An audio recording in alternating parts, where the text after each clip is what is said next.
नमस्कार, भारत एक्सप्रेस में आपका स्वागत है। मैं हूं नीतीश पांडे। इस वक्त मैं मौजूद हूं डुमरियागंज लोकसभा क्षेत्र में और यहाँ हमारे साथ तमाम जनता है। उनसे जानने की कोशिश करेंगे कि आखिरकार इस बार चुनाव में यहाँ क्या कुछ होने वाला है।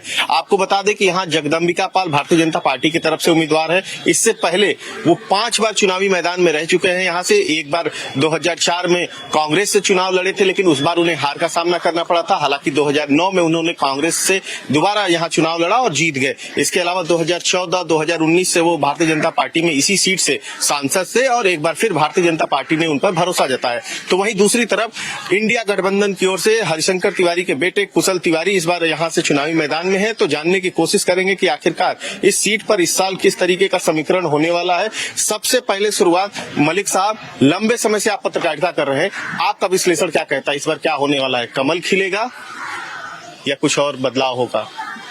देखिए, सिद्धार्थनगर में 1952 से अब तक का इतिहास रहा है कि जनपद में जो 5 बड़ी जातियां होती थीं, उनमें से 3 इधर होती थी। चुनाव उनके पक्ष में ज्यादा था और उस लिहाज से जो पुराने आंकड़े हैं उनके मद्देनजर ये कहा जा सकता है कि इस बार 3 जातियां मुस्लिम, ब्राह्मण और यादव ये गठबंधन के उम्मीदवार के पक्ष में लामबंद हो रही हैं। इससे भाजपा को कि ये सीट फंसी हुई नजर आ रही। सीधा सवाल, 4 जून को आपके हिसाब से, आपके विश्लेषण, आपके अनुभव के हिसाब से, आप लंबे समय से जिले में हैं, पत्रकारिता कर रहे हैं, अलग अलग संस्थानों के ब्यूरो चीफ रहे हैं, आपको क्या लग रहा है, कमल खिलेगा या बदलाव होगा?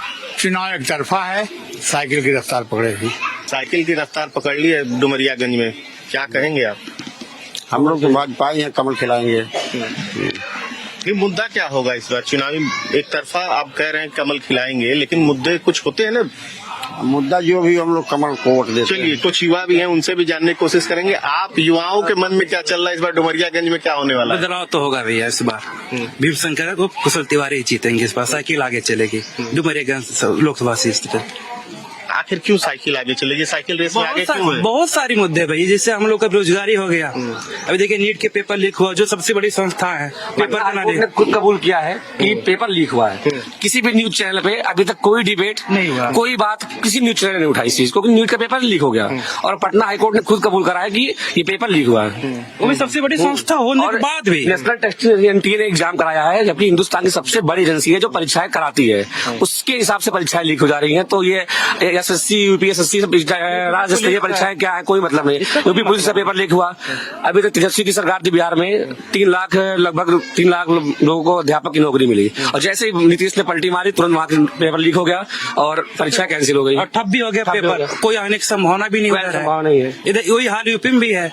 टेट के पेपर करवा के सबसे बैठा है सुपर टेट की वैकेंसी अगर कोई पूछा जाए यूपी में कोई तो बेसिक शिक्षा मंत्री ही कहते हैं कि शिक्षा बालक का अनुपात बराबर है, तो कोई वैकेंसी नहीं है। 32 बच्चों पे एक अध्यापक है, जबकि विद्यालय की स्थिति आप देख लीजिए आके, किसी प्राथमिक विद्यालय में, किसी भी प्राथमिक विद्यालय में एक रद्दी व्यवस्था है, कोई व्यवस्था नहीं है, कोई व्यवस्था नहीं है। और रही बात, सरकार अपने आंकड़ों में चाहे जो बता दे, जमीनी हकीकत में बात कुछ हो रही है और ये जनता देख रही है। जनता क्या, जिनके अंधभक्ति सवाल सर वो क्या ही बोलेंगे, लेकिन वास्तव में जो हकीकत है वो आप सबके सामने है और इस बात से कोई नहीं पीछे हट सकता कि हम नहीं पता, सबको पता है चीजें। युवाओं में काफी नाराजगी है इस बार। युवा हैं, बच्चे हैं, थोड़ा सा अज्ञानता तो ये है। जान जाएंगे धीरे धीरे, उनको जब लगेगा कि मुझे क्या मिला क्या नहीं मिला तो वो खुद भी कहेंगे नहीं हम कहीं ना कहेंगे। जैसे देखिए, मैं आपको बताऊं, अब ये आप विचार करिए, हम उस पार्टी को वोट कैसे दे सकते हैं? हम जिताएंगे हिंदुस्तान में और नारा लगाया जाएगा पाकिस्तान में। अब मतलब अभी विचार करिए। अब सुनिए, आज का समय देखिए, भाजपा है तो रात में 12 बजे लोग जो है इवनिंग वॉकिंग करने निकल जाते हैं। मैं बता रहा हूँ, आप सुनिए, मैं बताऊं एक मिनट, मैं बता रहा हूँ, आज भाजपा है तो लोग रात में इवनिंग करने निकल जाते हैं। ये शांति मिल रहा, जो आज गर्मी में भी जो ठंडी मिलती है भाजपा की देन है। आज भारतीय जनता पार्टी अगर है हमारे पास में, तो आज जो हम सनातन का गाना गाते हैं, जो राम को लाए हैं, हम उनको लाएंगे। अब बताइए 400 450, मैं बता रहा हूँ और आप सुनिए, नहीं मैं बताऊँ, ठीक है सब राम को ले आए, लेकिन अरे भैया अगली बार 400 पार जो है ना, 400 पार होना है, इसलिए होना है। आपको मैं बता दूं, जो काम भाजपा ने किया 400 पार यही नारा था, तो उनको पता है 400 पार मेरे आएगा तो चंडीगढ़ में मेयर के चुनाव में 8 ऑटो की चोरी करके कौन चोरी होती है? 8 चोरी बाबू ये बताइए आप। 400 पार का नारा फिक्स है, पर 8 ऑटो की चोरी कर सकते हैं चंडीगढ़ में चुनाव में, आप बाकी वो नहीं बताएंगे। मैं आपको बताऊं, जब भी ये लोग चुनाव हारते हैं तो ईवीएम मशीन खराब था, मोदी ने हैक करा लिया, योगी ने गुंडई करा लिया, यही कहते हैं। अब ये सोचिए आज 450 साल का मुद्दा अगर खत्म हुआ है तो ये मोदी जी की देन है, योगी जी की देन है। हैक हो रहा है नहीं, आज की बात नहीं है ईवीएम। मुरली मनोहर जोशी भाजपा के मंत्री हैं, बहुत वरिष्ठ मंत्री हैं, उन्होंने खुद सवाल उठाया था। उनका पुराना बायोडाटा देखिए ना, हम देखे आप फिर से देखिए। मैं देखा हूँ, ये निरर्थक बात है। देखिए जो काम भारतीय जनता पार्टी ने किया, जो काम आज माननीय मुख्यमंत्री योगी आदित्यनाथ जी ने किए, जब प्रधानमंत्री नरेंद्र मोदी जी ने जो काम किया, वो काम पीछे किसी सरकार ने बालकों को लाठी चार्ज करने का काम तो 100% किया।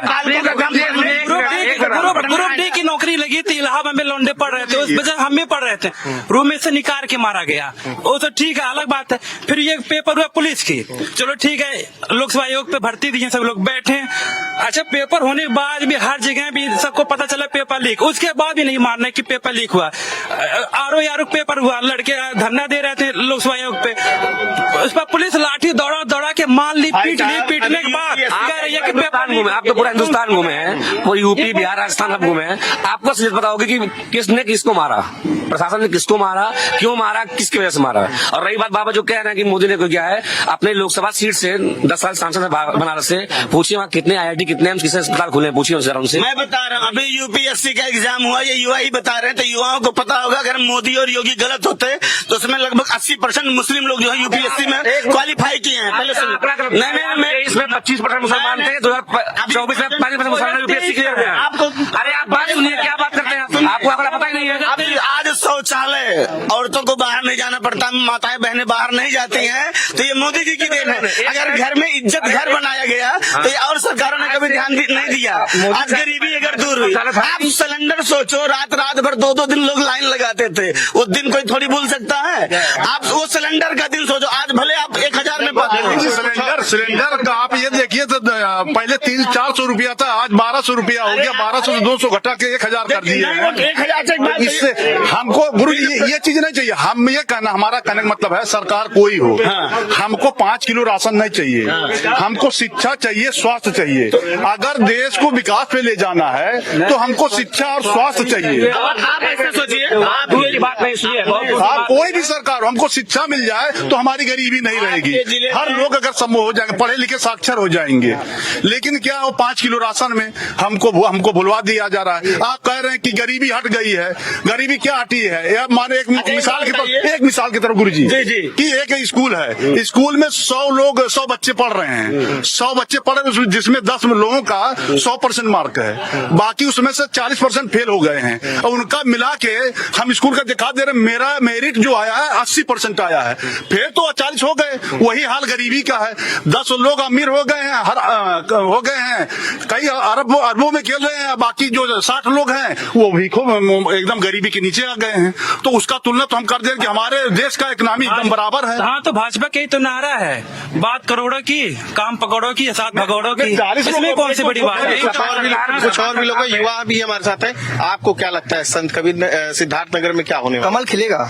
क्यों खिलेगा भाई? कमल खिलेगा क्योंकि मेडिकल कॉलेज हमारे यहाँ बना, पोस्ट ऑफिस बना है हमारे यहाँ, सड़क का निर्माण हुआ है। बिल्कुल बोलिए, कमल इसलिए खिला है, 70 साल कांग्रेस थी, 70 साल कांग्रेस थी, न गरीबी दूर कर पाई, हिंदू मुस्लिम हुआ। कहते हैं लोग कि भाजपा ये हिंदू मुस्लिम हुआ है, कहाँ हिंदू मुस्लिम हुआ? आज अगर आवाज सबको मिल रहा है तो मुस्लिम को भी मिल रहा है, अगर बिजली सबको मिल रहा है तो मुस्लिम को भी मिल रहा है, शौचालय सबको मिल रहा है, शिक्षा में आज मुस्लिम आगे आया है। 70 साल से मुस्लिम बहुत पीछे था, शिक्षा में बहुत ही पीछे था, आज मुस्लिम आगे आया है शिक्षा में भी। सबको अनुदान मिला, पैसे। यही अखिलेश यादव मुलायम सिंह है जो राम भक्तों पे गोलियां चलवाए थे, क्यों हम उनको वोट दें? आज सनातन धर्म आगे हुआ है, आज पाकिस्तान के उसमें वो संसद में बोल रहे हैं, क्यों ना है भाई, क्यों ना है पाकिस्तान? आज पाकिस्तान डर रहा है आज पाकिस्तान। मैं यही है जो राम को लाए हैं हम उनको लाएंगे, और काशी तो एक झांकी है, अयोध्या मथुरा एक बाकी है अभी। मैडम 30,000 मंदिर लेंगे। चलिए मैडम, इस बार कांग्रेस का हाथ क्या डूबा डुमरियागंज में साइकिल को रफ्तार दे पाएगी? जी पूरी तरह, पूरे डुमरियागंज से लेकर के पूरे देश में इस समय साइकिल की रफ्तार नंबर 1 पर है और भाजपा अपने कुकृत्यों से बहुत पीछे चली गई है। हर जाति, हर वर्ग, हर समुदाय तबाह है। बेरोजगारी चरम सीमा पर है। भूखमरी का आलम यह है कि कोई ऐसी जात नहीं जिसको रोजगार दे सके हो। पढ़ाई लिखाई की स्थिति सबसे शून्य है। हमारा पढ़ा लिखा युवा आज गुमराह हो रहा है, घूम रहा है सड़कों पर। रोजी रोटी का कोई इनके पास साधन ही नहीं है, आज तक इन्होंने नहीं दिया। जय श्री राम को इन्होंने मजाक बना दिया, कहते हैं हम राम को लाए हैं। राम को ये लाए हैं, इनकी औकात है राम को लाने की। राम तो बहुत जमाने से, हमारे कई हजार वर्षों से आज राम की यहाँ वो हुआ है। ये क्या लाए हैं राम को लाने की इनकी हैसियत है? जो आप बता मैडम दीजिए। कह रही है राम तो राम को लाने की सैकड़ों साल भाजपा पहले की आए थे। सबको लाए हैं। 500 साल से मुकदमा चल रहा था, आज तक निर्णय नहीं हो पाया, तो बन गया। तो हम लोग राम को लाने की बात नहीं हो रही है, मंदिर बनवाने की बात हो रही है। सुप्रीम कोर्ट में अभी तक क्यों नहीं थी भाई साहब? सुप्रीम कोर्ट में अभी तक क्यों नहीं खुला? क्यों नहीं?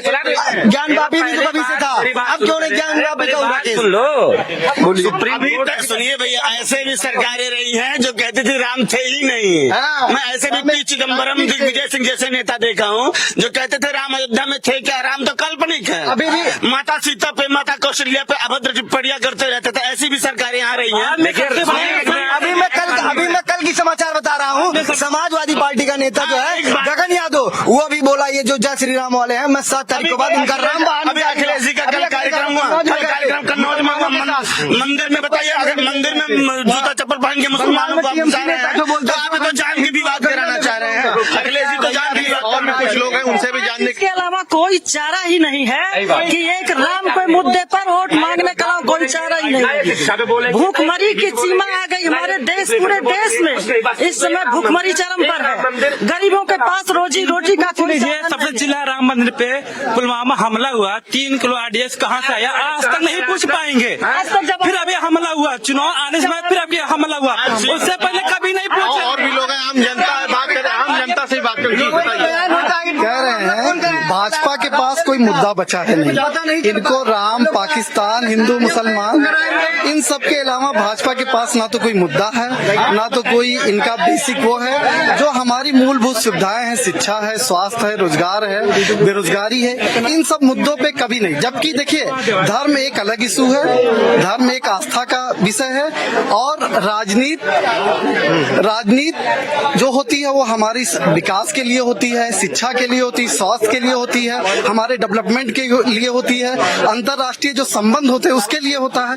लेकिन ये जो है सिर्फ कुछ उद्योगपतियों से मिलके, मीडिया के लोग, कुछ लोग शामिल हैं इसमें, ये पूरे देश में जो है सिर्फ राम, हिंदू, मुस्लिम, पाकिस्तान करके पूरे देश को गुमराह करके सिर्फ सरकार बनाने का काम कर रहे हैं। चलिए, आपको क्या लगता है डुमरियागंज में क्या होगा? डुमरियागंज में अब की बार कुशल तिवारी जी जीतेंगे, इसमें कहीं बट नहीं है, और ये जान लीजिए भारी बहुमत से जीतेंगे। बताइए। क्योंकि यहाँ पे 15 साल से पाल जी को हम लोग देखे हैं। आज तक हमारा जिला गौतम बुद्ध का जिला है, इस गौतम बुद्ध के नाम पे भी कोई विकास नहीं हुआ है। यही राजनाथ सिंह ने कहा था 285 फीट का मैं मूर्ति लगाऊंगा। 10 साल से सरकार में भी है, लेकिन आज तक कुछ हुआ नहीं। यूनिवर्सिटी सब ले जाकर वहाँ बना दिया। यहाँ सब कुशल मंगल है, आप जान लीजिए। ये सिद्धार्थनगर में सब कुशल मंगल है। कुशल तिवारी सांसद होने जा रहे हैं, और ये जान लीजिए कि सिद्धार्थनगर में ये बम्पर वोट से जीतेंगे कुशल तिवारी इस बार। और समाजवादी पार्टी और इंडिया गठबंधन यहाँ जीतने जा रही है। और ये फ्रस्ट्रेशन है लोगों का, जय श्री राम का नारा जो फर्जी लगा रहे हैं, जो फर्जी मजाक बना रहे हैं, ये निश्चित तौर पे जो है ये फ्रस्ट्रेशन है। आप विकास की बात नहीं कर रहे हैं, आप रोजगार की बात नहीं कर रहे हैं, आप शिक्षा की बात नहीं कर रहे हैं, आप जो है डेवलपमेंट की बात नहीं कर रहे हैं, सिर्फ एक फर्जी मतलब जो है आप कर रहे हैं कि जय श्री राम, दिन भर आप जय श्री राम लगा के। आप कब तक जय श्री राम? आपको हम लोग 30 साल यहाँ 30 साल से भारतीय जनता पार्टी है, 15 साल से पाल 15 साल से पाल सांसद है, 15 और 15 आपको क्या लग रहा है 4 जून को डुमरियागंज की कमान कुशल को मिलेगा या पाल साहब को अभी तो मिलेगा? अंधेरे में है भाई। हाँ, किसको मिलेगा? अंधेरे में है, लेकिन ये है कि भाजपा ने काम किया, बुढ़ापे का सहारा बना, गरीब सहारा बना, विदेशी की नीति ठीक है। अब क्या चाहिए बताइए। मैं आपके सांसद की बात छोड़ दीजिए, हम भाजपा की बात करिए।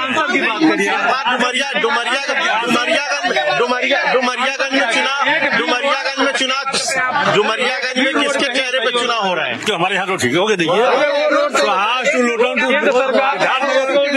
रोड बन गया है।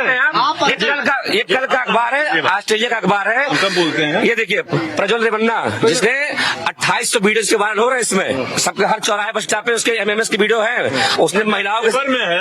ये लोग वही है जो ध्रुव राठी की वीडियो देख रहे हैं, वही जो जर्मन शेफर्ड आया है भारत में, उन्हीं ने इनका ब्रेन वॉश किया है। जर्मनी की बात कर रहे हैं, हमारे सुभाष चंद्र बोस कहाँ के थे? अभी तो ही शादी किए थे।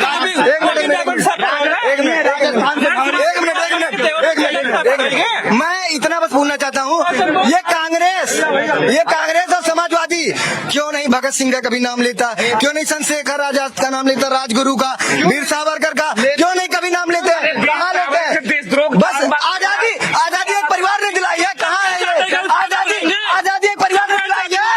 आजादी एक परिवार ने दिलाई है, ये बताइए। राम राम की आजादी नहीं चलेगा। राम राम घर में जपा जाता है, हर खाने के लिए नहीं मिलता है।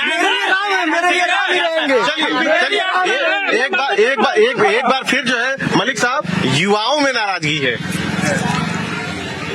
नाराजगी तो स्वाभाविक है, जब उनके पास शिक्षा नहीं है, रोजगार नहीं है, नौकरी नहीं है। एक नौकरी जो सबसे बढ़िया थी, जिसको प्रधानमंत्री जी कहा करते थे, नौकरी भी है, राष्ट्रवाद भी है, राष्ट्र सेवा भी है, आर्मी की नौकरी, उसे भी आपने टेम्पररी कर दिया, 4 साल के लिए अग्निवीर के रूप में बदल दिया। तो युवा तो अपना भविष्य समझेगा तो सरकार के खिलाफ होगा और आक्रोश व्यक्त करेगा। जी, ये झूठ बोलने वाली पार्टी है भारतीय जनता पार्टी। झूठ इतनी बार बोलो, झूठ इतनी बार बोलो, इनका जो नारा है झूठ इतनी बार बोलो भारतीय जनता पार्टी का कि जब तक सच ना हो जाए। हर चीज में ये लोग झूठ बोलते हैं। आप देखिए प्रधानमंत्री से लेके इनके जितने नेता हैं दिनों रात झूठ बोलते हैं। आपने देश की सारी संपत्ति बेच दी, रेल बेच दिया, भेल बेच दिया, भारत के नवरत्न बेच दिया। आपकी औकात है भाई साहब, किसी की औकात है खरीदने की? किसी की औकात डालने की, मोबाइल डालने की, औकात है, दिखा दे। मैं 10 साल में अंधभक्त बन गया, लेकिन 70 साल में चमचे आप यही लखनऊ में आप यही लखनऊ अमौसी एयरपोर्ट पे चले जाइए। अभी मैं पहले के टिकट थी 60-70 आधा घंटे, एक मिनट को, आधे घंटे का चार्ज, एक मिनट की सारी संपत्ति क्या औकात है? मैं अपने गाड़ी से गया था 4-5 दिन पहले बाद लखनऊ एयरपोर्ट पे, अदानी का बोर्ड लगा सबनम मेन गेट पे ही। किसने 88 रुपए वहाँ का चार्ज है आधे घंटे का पार्किंग का, और 1 घंटे का 158 रुपए है। आप बताइए वो कौन सी सुरक्षा देते हैं हमारी गाड़ी की? कौन सी सुरक्षा देते हैं? वो अनाड़ी अभी यहाँ लोकल में कोई मेला लग जाए, लोकल में 10 रुपए में गाड़ी पार्किंग होती है, कोई बता दें 10 रुपए एक्स्ट्रा कोई देता हो अपने बाइक का, या 4 व्हीलर का बहुत देता हो, 20 रुपए देता होगा। और ये जो विदेशी नीति की बात कर रहे हैं, कल के अखबार में छपा है प्रज्वल रेवन्ना, ठीक है। और ये आपको जिसको नहीं भरोसा हो रहा हो, मैं दिखा दे रहा हूँ, अपने आंखों से देख लीजिए, ये देख लीजिए। नेपाल बगल में है, डुमरियागंज के। जी बेटी और बेटी का रिश्ता है नेपाल से हमारा, और उनसे भी संबंध खराब हो गया जब से प्रधानमंत्री हुए। 10 साल में इतना नोट छापा है, और नेपाल हमारे देश की करेंसी लेने के लिए नहीं तैयार है। हमारे देश, जबकि हम लोग के बगल में नेपाल है, हम लोग जाते थे, हमारे देश की करेंसी वहाँ चलती थी, वहाँ के लोग यहाँ की करेंसी नहीं लेते वहाँ पे, ठीक है। और रोटी बेटी का संबंध था, आज संबंध खराब है, कभी इसको पाकिस्तान के बॉर्डर की तरह बन गया है। ये विदेश नीति में सबसे ज्यादा फेल है हमारे देश के प्रधानमंत्री, भारतीय जनता पार्टी हर स्तर पर फेल है। कुछ और भी लोग हैं, आपको क्या लग रहा है इस बार डुमरियागंज में क्या होने वाला है? डुमरियागंज में तो सदियों से कमल खिला है, लेकिन हम यही चाहते हैं कि सारी राजनीतिक पार्टियों से कि जैसे उनका जो दायरा बना हुआ उसी दायरे में रहें। धर्म के बारे में जो हमारे सनातन के स्तंभ कहे जाने वाले शंकराचार्य हैं, वो जो निर्णय करें उसी को सर्वमान्य होना चाहिए। और मोदी अथवा योगी धर्म के प्रचारक अथवा धर्म संस्थापक नहीं है, वो केवल राजनीतिक हैं और राजनीति की बात करें। अथवा यही भाजपाई जो हम लोग भाजपा को वोट देते थे, इस बार हम कुशल तिवारी को वोट देंगे। हुआ है डुमरियागंज में? विकास डुमरियागंज का हम क्या जाने। शौचालय जो मोदी कहते हैं, आज हमारा गांव ऐचनी है, ग्राम ऐचनी है, थाना खसरा, बांसी, सिद्धार्थनगर का हूँ। मेरा नाम आलोक त्रिपाठी है। आज भी अगर सरकारी शौचालय मोदी का घर घर पहुंचा तो हमारे घर बतावे किसने दिया। हम भी गरीब तबके से आते हैं और हमारा नाम आलोक त्रिपाठी है। नाराजगी है साधु संतों में भी? नहीं ना, देखिए वो उन तक नहीं पहुंचता, वो तो ग्राम प्रधान की गलती है। सुनिए, अब लोग उसी सड़क पे जाना चाहेंगे। अब लोग कुछ लोगों की भी तो अपनी जिम्मेदारी है। उद्घाटन करते हैं, मंदिर का उद्घाटन शंकराचार्य को करना चाहिए, वहाँ पे उद्घाटन नेता करते हैं। देश का प्रधानमंत्री, देश का वो शंकराचार्य नहीं है, वो शंकराचार्य नहीं। भारत के नागरिक है, भारत के नागरिक होने के बाद राष्ट्रपति को राष्ट्रपति का मौत को चलाइए, क्योंकि हम दलित है, इसलिए राजा को जाने का संपूर्ण अधिकार है। दलित राजा चाहे राजा उद्घाटन कर सकता है। समृद्ध कब नहीं दोस्त को साईं रवि पारस सुंदर की तो इसका नहीं करना चाहिए। इन लोगों की चिल्लाने की आदत रही है, ये हमेशा चिल्लाए हैं। जब भी अच्छा हुआ तो चलो उंगली करने की। यही कांग्रेस पार्टी थी, भारत का 3 टुकड़ा किया था, बांग्लादेश पाकिस्तान क्यों बनाया आखिर? हम सभी मीडिया वासियों से कहते हैं, मीडिया भाइयों से, अगर यह आपका डिबेट अगर सच्चाई पूर्णता दिखाना हो तो पूरी टीवी पे हम सबका देखेंगे। पक्का पूरा दिखाएंगे। सच्चाई पूर्वक दिखाइए। और सबसे कहना, आपको देखने को मिलेगा, लिंक भी देंगे। शौचालय दिया गया, उज्ज्वला योजना दिया गया, और आप देखिए मतलब बहन बेटियों के लिए मकबरों में मुसलमानों के यहाँ तक लैपटॉप और मंदिर बना है। आप चलिए कैमरा लेके स्थिति देख के आइए, तुरंत चलिए, आप तुरंत चलिए। इस मंदिर के प्रशासन यही संभालते हैं, इस मंदिर के प्रशासन यही संभालते हैं। आप चलिए स्थिति देख के आइए। मोहल्ले के लोग आते जाते हैं तो लोगों से झगड़ा नहीं करते। हम लोग धर्मगुरु हैं। दूसरी बात के फाड़ी जाते हैं, आप ये लौंड बंद करेंगे। दूसरी बात, आके शौचालय में तो कोई इनको कितना समझा सकता है। चलिए कुछ लोग और यहाँ मौजूद हैं, उनसे भी जानने की कोशिश करेंगे कि आखिरकार इस बार डुमरियागंज में क्या माहौल है। आप बताइए, आप युवा हैं, क्या लग रहा है इस बार डुमरियागंज में क्या होने वाला है? मेरे हिसाब से मैं उसमें ज्यादा कुछ बोल नहीं सकता हूँ, क्योंकि मैं यहाँ का स्थानीय बताइए, आप बाहर का रहने बतौर मतदाता, बतौर एक नागरिक बताइए। देखिए, मेरे हिसाब से किसी के पक्ष विपक्ष में नहीं आना चाहिए। जो विकास का कार्य करे वो आकलन करके उनको वोट करना चाहिए। अपने में हुल्लड़बाजी, नारेबाजी या फिर किसी को गाली देने से काम नहीं चलेगा। आप जो है किसी भी मतलब जो अपने साथी लोग अभी चिल्ला रहे थे, हमने देखा, वोट उनको करें जो इस जिले का विकास करे।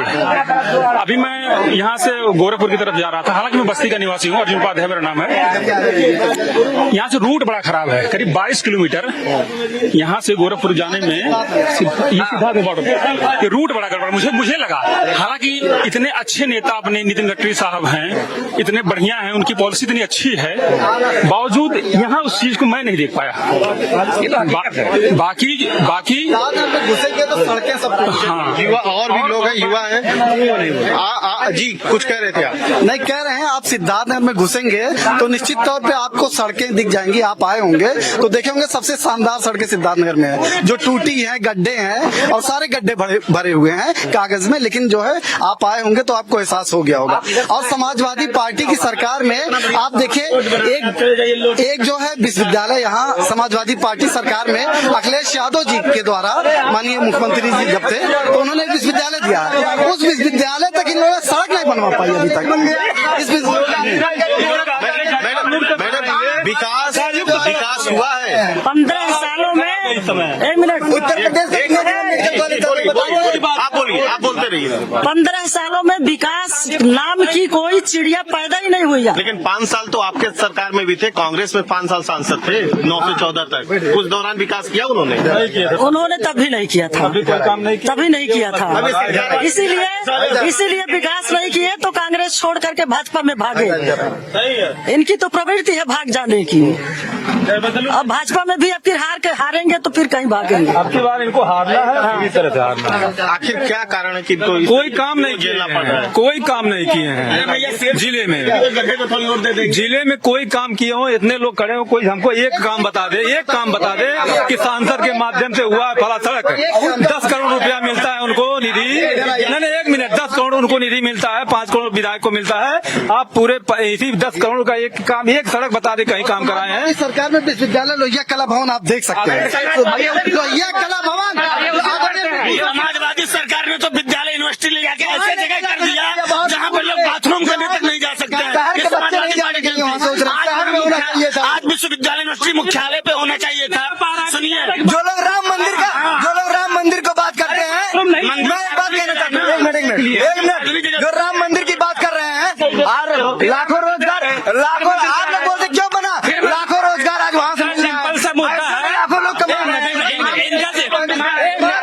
इनका सिंपल सा मुद्दा है, हर एक 2 शब्द पे राम मंदिर, हर एक शब्द पे मोदी।